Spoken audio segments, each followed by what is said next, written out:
Manireka Nuvinukitauna Amitalia Vidipuavisaru Reupa Rimbariana Sirakanusa Sipanak Niani Pamua Amra Dikasa Simachututusa Ilana Pitarika Ilana Filuku Akademikolona Merasadi.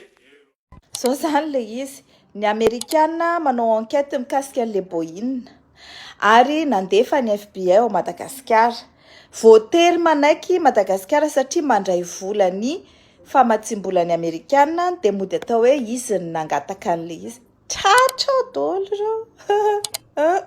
Zao zany le raha averina zavaina zany ty Boeing 777 ty dia nisy fiaramanidina anankidimy novidin'ny orinasa UDAN Aviation izay orinasa malagasy ary nanao immatriculation frauduleuse avion iraniana anankidimy izay notaterina avy any Korea andeha ho any Iran. Rehefa nahazo ny immatriculation avy any Madagasikara io zareo dia mbola nitariny koa fepotoana ahafahana mampiasa an'izany immatriculation zany dia milaza ny ACM zany fa voafitaka izy tamin'le immatriculation ary natao nanaovana osika ilay daty fa efa tapitra ny fepotoana nomeny.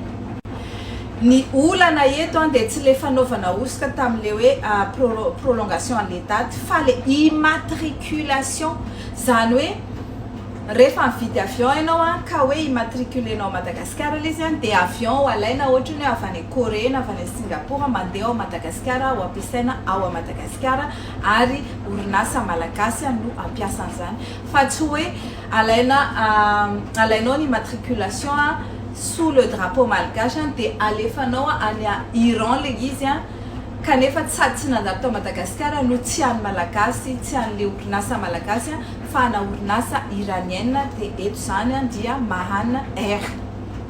Ny tompona draikitra voalohany amin'ity raharaha ty dia ACM UDAN Aviation Mahan Air ministry ny transport ary ny filohan'ny Republika sy ny Prime Ministre.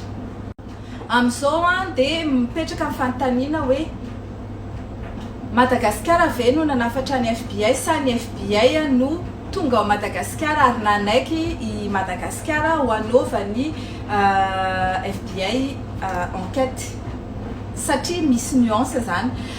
Ny voalazany lalàna dia ny FBI dia afaka manao fanadihadiana ny firenena hafa ankoatry ny États-Unis raha manaiky izany firenena zany raha manaiky fa tsy hoe raha mangataka izy.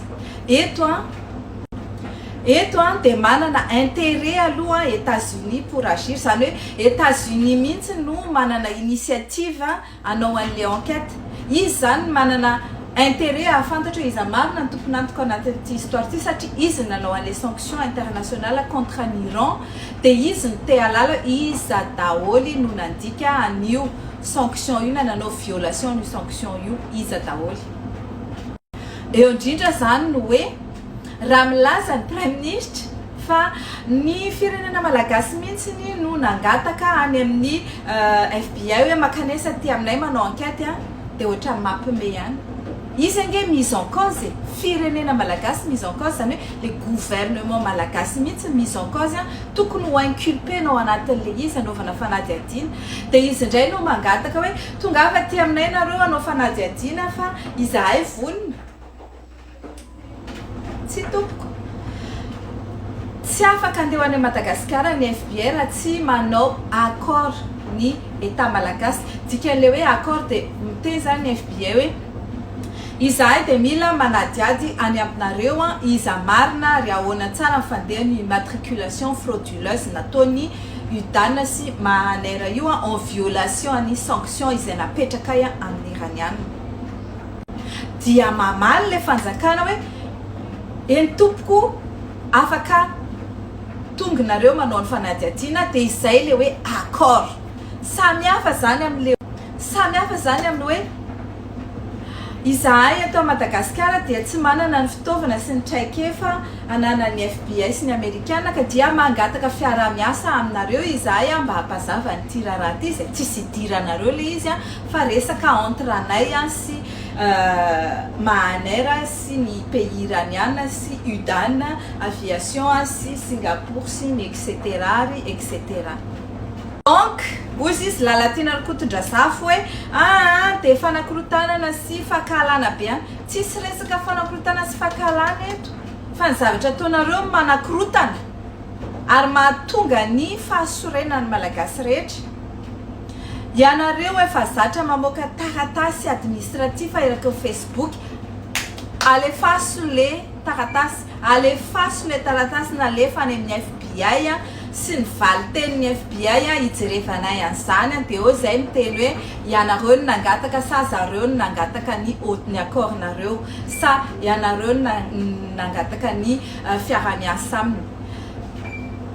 À la limite koa dia zao mba hialana sirky hoe tsisy idiran'ny filohan'ny repoblika sy Tsay Christian ary Ravatomanga le raharaha dia mody manadio tena zareo zany hoe manao mamo miantso polisy.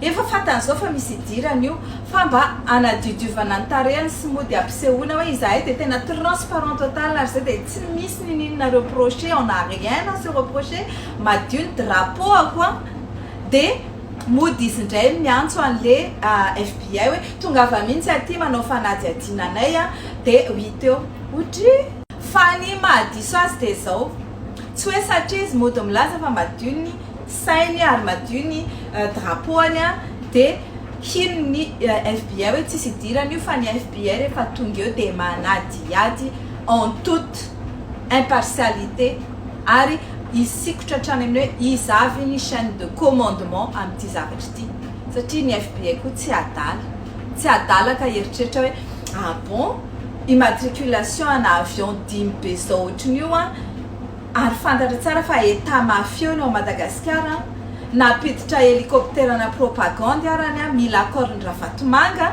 dia hoe apiditra avion anaky 10 be zao Boeing 777 fa tsy hoe jet kely na ohatra hoe ina le easy jet kely le avion kely reny dia mieritreritra hoe tsy alala ny FBI hoe ina ny tantaran'io Madagasikara io, ina ny tantaran'io fitondrana mafia io. Zay ny ataoko hoe aleo mihitsy ny azavaiko amin'ny teny gasy ty ary azavaiko amin'ny fomba mazava inona iza no nangataka ny fidiran'ny FBI amin'io fa zany hoe tsy manino mety amintsika le fidiran'ny FBI satria amin'izay vita ara-dalàna koa ny enquête fa raha ohatra ka ity brigade de recherche ao fiadanana sy ity le tobora tsy mandrava eo ino moa ty sy le brigade criminelle eo anosy no andeha antenaintsika hamoaka ny raharaha ohatrin'io dia ataon'zareo baclé ohatran'le affaire fenoasina io zay affaire fenoasina hidirantsika amina vidéo anankiray hafa moa efa feo sotra antsika manaraka hatrany.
juste, le vainqueur éternel dans le ciel. Et nous ici, le poing levé, nous continuons d'avancer sans jamais se plier. À tous ces jeunes, nos héros, leurs noms vivront, ne seront jamais oubliés. Nous nous relevons, mus par la foi, et jusqu'au bout, nous ne faiblirons pas. Nous ne les oublierons jamais, jamais. Pas aujourd'hui, pas demain, ni dans cette vie. Oui, le juste nous fortifiera. Lui le vainqueur, l'Éternel dans le ciel. Oui, nous nous relevons pour eux et nous les porterons jusqu'au bout et à jamais. Car le Seigneur, il aime la justice et il n'abandonne pas ses fidèles. Psaume 37, verset 28. Justice pour les jeunes